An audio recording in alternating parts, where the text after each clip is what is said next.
আহি গৈছে ADRE পৰীক্ষাত অৱতীৰ্ণ হ'ব লগা প্ৰাৰ্থীৰ বাবে নিৰ্দেশনা আৰু পৰীক্ষাৰ দিয়াৰ আগত এই নিৰ্দেশনাখিনি জনাটো খুবেই ইম্পৰ্টেণ্ট হয়। ইয়াত তোমালোকে চাব পৰা প্ৰথম নিৰ্দেশনাটো হৈছে পৰীক্ষা কেন্দ্ৰৰ 100 মিটাৰৰ ভিতৰত প্ৰৱেশ কৰিব নোৱাৰিব অভিভাৱক। নেক্সট পইণ্ট হৈছে পৰীক্ষাৰ্থীয়ে পৰীক্ষা কেন্দ্ৰলৈ কেৱল এডমিট কাৰ্ড নিব পাৰিব।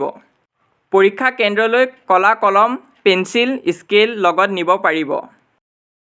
নেক্সট আছে পৰিচয় পত্ৰ, ATM, ড্ৰাইভিং লাইচেন্স আৰু ন্যূনতম নগদ ধন নিব পাৰিব।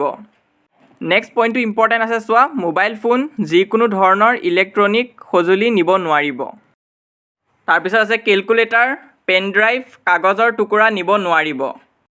নেক্সট পইণ্টত আছে এইবাৰ পৰীক্ষাত ভুল উত্তৰৰ বাবে ঋণাত্মক নম্বৰ আছে। তো এইটো সাৱধান হ'ব লাগিব, নজনা উত্তৰবিলাকত দাগ নিদিয়াই ভাল হ'ব, কাৰণ ঋণাত্মক নম্বৰ আছে।